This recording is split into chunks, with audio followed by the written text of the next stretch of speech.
Kalulu yali na wakubiri yomu kubakolera ddala obubi naye n'akakkiriziganya n'ebyo byali bivudde mu kulonda n'agenda mu nsiko abantu bangi ne bafa abantu bafa abeeruweeru n'ebitundu ebirala tebalyerabira ebyabatuusibwako mu lutalo olw'ekiyeekera mwami Museveni lweyagula ku bannayuganda. Omukulu oyo agenda okukola ekyo waliwo eyajja ye teyagenda mu nsiko yawamba buwambi buyinza Idi Amin Dada mu 1971 n'awamba gavumenti ya Paul Milton Obote. Amini mwami Museveni lwamwogerako amwogerako nga swine omukulembeze omubi n'ebirala naye bw'alaba njagala twejjukize bwe tuba nga tubadde twerabira njagala tuyige bwe tuba nga tubadde tetumanyi ensonga Amini ze yeesigamako okuwamba obuyinza ng'olwaliro nkubuulira omuntu yenna alina endowooza ng'ey'Amini alina ebirowoozo ng'eby'Amini singa abaddewo olwaliro ebigenda maaso mu ggwanga it is right for doing something like Amini did ng'Amini bwe yawamba obuyinza ensonga ze yawa mu 71 ng'ajjako Obote olwaliro mwana wattu mu ngeri engenderere mu ngeri yali orchestrated mu ngeri enteeketeeke obulungi ensonga weeziri ezaawabiriza Amini okujjako Obote era Amini singa waali olwaleero oba omuntu alina ebirowoozo ng'ebibye mwami Museveni tasobola kusula mu buyinza. Batugamba abayivu nti history repeats itself naye ebyo yabeera akirabye bubi ate abalala ne bagamba nedda it is only the fools that repeat history tibabeera abo ababuyabuya abaddamu ebyafaayo naddala ebibi. Uganda olwaleero tuli myaka 50 n'okusoba waliwo ababuyabuya abataafuna kyakuyiga mu byafaayo ebyaliwo abaddamu ensobizi ezimu ezaakolebwa ezazzisaako ne gavumenti. Amini yatuwa ensonga 18 okuwamba Obote ngenda kumenya ezimu ku nsonga zeyeesigamako okujjawo gavumenti ya Paul Milton Obote ng'olwaleero gwe munnayuganda ali wano oba oli mitala w'amayanja. These reasons are evident tutambula nazo we are seated watching ensonga zikula zigaziwa n'okusinga bwe gwali mu myaka gy'ensanvu. One of those reasons Amini ze yakulembeza detention without trial baakwatanga abantu ne babasiba ewatali kubawozesa. Ku mulembe gwa mwami Museveni atugamba nti mulungi nnyo era yajja kulibaleetinga emyaka 5 n'agimala ng'ali mu nsiko. Bantu bangi bali mu makomera, bantu bangi bakwatiddwa ewatali musango, bantu bangi battiddwa, bantu bangi bawaliriziddwa ewatali nsonga yonna olw'ebigendererwa by'abali n'abali mu buyinza. Saagala kugenda nnyo wala tujjukira abantu abaakwatibwa. Waliwo abasiraamu basenfuka abaakwatibwa ne bamala emyaka 2 ne babasibira e Nalufenya ne babatwala e Luzira ne babateeka mu safe houses ne babakwata ne babookya paasi ne bajja mu kkooti ng'ebifuba bireenya nga batonnya bwe bati ng'ensi yonna eraba. Omulamuzi n'anoonyereza n'azuula nti basenfuka ne bannaabwe abalala. Gavumenti ya mwami Museveni yabakwatira bwereere. Gavumenti ya mwami Museveni n'ebatulugunya ng'abalinga abatali bantu ku mulembe guno bwe tugamba twakola ssemateeka wa 95 ne babagamba mugende temulina musango mubaliirire. Gavumenti kooti ne gavumenti ebaliyirire nakati senfuka ne banne abaakwatibwa watali nsonga bali mu kubonaabona. Gavumenti tewangayo yadde olwatanula ssente okuliyirira abantu abo. Njagala kungamba nti gavumenti eno erina enjawulo ne ku y'Obote Amini gye yawamba. Amini yatuwa ensonga ey'okubiri n'endala ezaabo bwe yatuwa state of emergency embeera y'akazigizigi yateekebwawo. Erimu ku nsonga Idi Amin Dada ze yatuwa denial of freedom of speech, abantu nga tebalina ddembe kweyogerera. Saagala olabe radio stations nnyingi ne TV nnyingi n'empapula z'amawulire eziriwo ogambe nti abantu boogera ki nga bye boogera babeera bamaze kubanyigiriza. Boogera ki ng'olwalira abantu bomanyi ddala obulungi tebakyasobola kwetaaga na kutambula na kugenda. Kyagulanyi yabadde ku CBS ku lunaku olw'omukaaga yayogedde nga munnayuganda bw'ateekeddwa okwogera eddembe lye n'alikozesa ebyaddiridde mwabiwulidde minisita n'abakooba nga Kyagulanyi ayogedde ku lw'omukaaga. Ku Sande ekitali kya bulijjo minisita wa Museveni n'abakooba n'atuza olukiikola b'amawulire ku Sande n'atandika okwogera era mmwe abakyaza abantu ab'amawulire ekinaabatuukako mujja kukiraba nnyo bonna abakooba.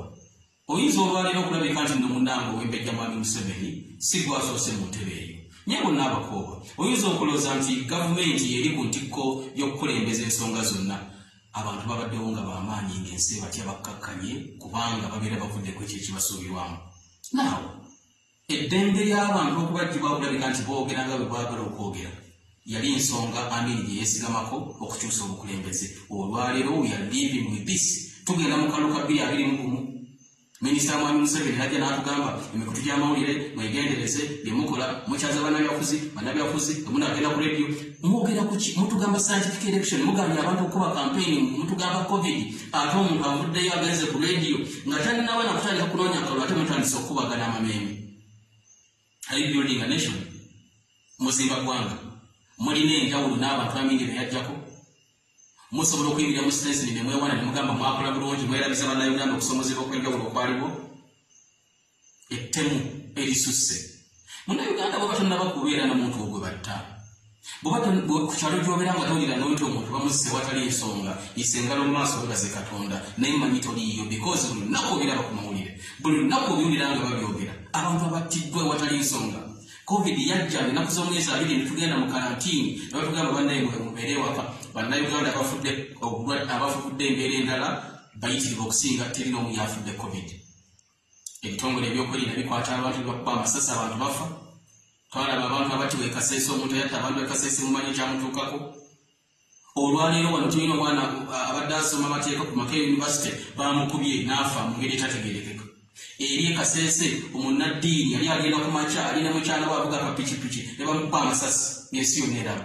Omukyala ali wali erijjinja bamukyalina Mulungu bamukuba amasasi ng'alikka bodaboda atambula agenda mukazi wattu agenda mu katale. Ettemu eritaliiko kunnyonnyola. Bameka abattiddwa bwe tujjukira abattiddwa obudde ne butambula ne bugenda mu maaso nga bubadde business as usual under the watch of the liberators ng'abanunula eggwanga balaba. Is this the nation we are building? Kuno kwe kununula bakulu kwe mwagamba okwatwaza ebintu by'abantu nga nakati abamu bakyabanja buno bwe buwanga bw'abafu obwa bwe mwabuuka nga mujja okununula eggwanga bino bye mwakola. Bannayuganda musaana ne muzuukuka. Kano ke kaseera bomba bambadde temumanyi kano ke kaseera mutegere ebyafaayo by'eggwanga lyammwe mutegere ensi weeteekeddwa okulabika nti netambula. Olunaku olwaleero enkola engenderere abantu batula mu meeting nga bwe mutula mu meeting nga mutudde ku lukiiko lw'ekika mwera bye muteesa nga bwe mutula mu meeting nga mutudde ku mukolo gw'embaga muli mu wedding meeting mwe mugamba ani agenda okuleeta soda ani anaatimbwa anaasiba omugole muteekateeka nabo batula ne bagamba bannayuganda tubaavuwazza tutya. Njagala osome ekitabo bakiyita Dictator's Handbook. Dictator's Handbook dictator yenayina gy'abeera nayo genda osome ekitabo ekyo ojja kulaba kyenkugamba. Obwavu bwe tulimu Uganda ensi engagga gavumenti n'efulumya budget nga batugamba tuyimiriddewo ku byabulimi ne bateekamu akapapajjo ka ssente ku byobulimi. Uganda bateekeddwa okulabika nti ffe food basket ya region yano n'ensi yonna olwaleero nga ffe tweri enkuta omuntu n'atuuka ng'anoonya kyakulya. Gavumenti ya Uganda covid ekwanise twawuliranga National Planning Authority, Ministry of Finance and National Planning, Ministry y'ensimbi n'okuteekerateekera eggwanga kuteekerateekera ggwanga ki nga n'abantu b'oteekerateekera tobamanyi. Njagala olwaleero oveeyo omukulu mu gavumenti otugambe tulina abavuzi ba bodaboda bwe bati tulina abatembeeyi bwe bati tulina abantu bwe bati mu biti clusters ez'enjawulo. Obwavu obuteeketeeke kubanga abantu abamu abatono baagala okulya ku lw'abangi abanaku abakuseera nga mwekikola mu okwavuwaza bannayuganda nti omwavu yafugika akalulu kajja kutuuka omugulire sabbuuni omugulire ekitole kya sabbuuni omuwe obutta omuwa akasukaali n'50 agenda akulonda okola kate eggwanga emyaka 5 ng'okigenderedde well orchestrated plan okwavuwaza okunafuya okufuula abantu abakuseere mu nsi yaabwe. Now bino bwe tubyogera tetulina bukyayi bwonna eri omuntu tulina obukyayi bwonna obwa buli langi eri ebintu bye bakola abantu abo anti n'okujjukiza abantu baffe nti Uganda bano abatugamba nti baginunula abantu baffe nti Uganda abatugamba nti balungi nnyo okusinga abayita mwana tubakendeevu mu bikolwa byabwe n'okusinga abo bwe bayambalira engatto z'obukulembeze nga baziddamu. Emiwendo gy'ebintu ne girinnya waggulu ne tubeera nga buli kimu tukijja wabweru sente ne zigenda byonna byonna Amini yabyogerako z'ensonga Amini ze yawa emisolo ensonga y'emisolo Idi Amin Dada yagifuula namba 9 unjustified taxes. Omuntu nga tasobola kusasula musolo omuntu okutaddeko omusolo omuyitirivu okukugoba mu bizinesi gavumenti muswadde. Shame upon you guys. Mu kaseera kano when everybody yeekwese wansi wa kitanda olwa lockdown abantu babagobye mu bizimbe tebalina ssente zebasobola kusasuza balandlord mayumba. Abantu babagobye mu mayumba ne gye bakolera tebakyalinayo. Obulamu bw'abantu bwonoonese because of the poor planning n'ekizibu ekya COVID. Gavumenti bw'oba muntu toli muntu oli kintuntu n'okera ku makya n'oba tuleese emisolo emipya. Tuleese emisolo emipya ku bizimbe ntusimanya buli akolera mu kizimbe nga kirina obugazi bwa square feet bweziti ogenda sasula sente bweziti buli akolera mu luumu bamukoleramu abantu 3 twongeza omusolo ku misolo endulundu n'endulundu. Pay as you earn, VAT, simanya byonna, pay as you breathe, pay as you look, pay as you walk, pay as you die. N'omuntu okufa mugenda kutandika omusasuza omusolo. Kikyenyiza okugamba ku kino kyemukoze muleeta emisolo egitali justified. Makiyo nga mumu abanene tebagenda kusasula misolo gino. Omuntu wa bulijjo omuwejjere yasasula emisolo gino. Ku bodaboda abaana ba bodaboda tebakyakola. Abantu abakola mu bulamu bwabwe bwabeerangawo abantu tebakyakola mu kaseera kano mugadde muleese emisolo emirala.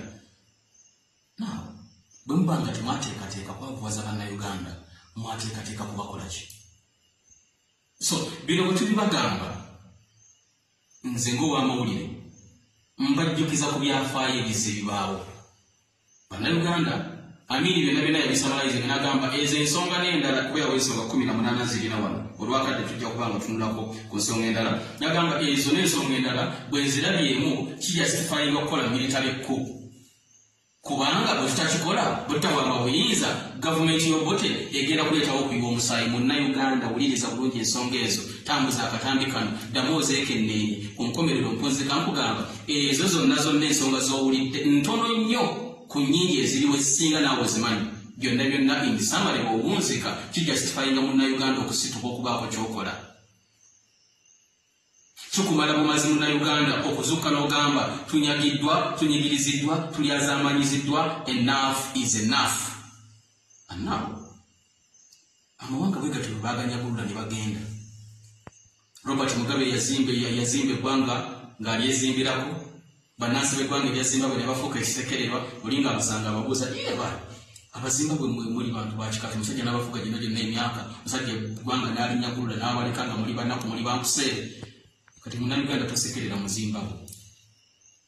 Munnayuganda gwekyakusekererwa ekiddako kubanga waliwo ebyawandiikwa bigamba birina amaaso naye tebiraba, birina amatu tebiwulira. Kansubire nti baali tebagamba bannayuganda mulina amaaso muteekeddwa okulaba, mulina amatu muteekeddwa okuwulira, amaanyi obuyinza biri mu mikono gyammwe. Tobawo omuntu yenna yenaakola kulowoozesa ekirala gwe wennyini gw'olina amaanyi gw'alina obuyinza. Kubanga tubadde tutudde munnange obeera ku leediyo obeera ku TV bakulaba na biki na biki. That comfort zone kati ebyo byaweddewo. Sawa ya kufungiza, sawa ya kwekwatiramu. Bwe tubeera ku leediyo ne tubeera ku TV ne tubagamba kirabika maybe balowooza ebyabulijjira bajja kwogera munnayuganda tetwagala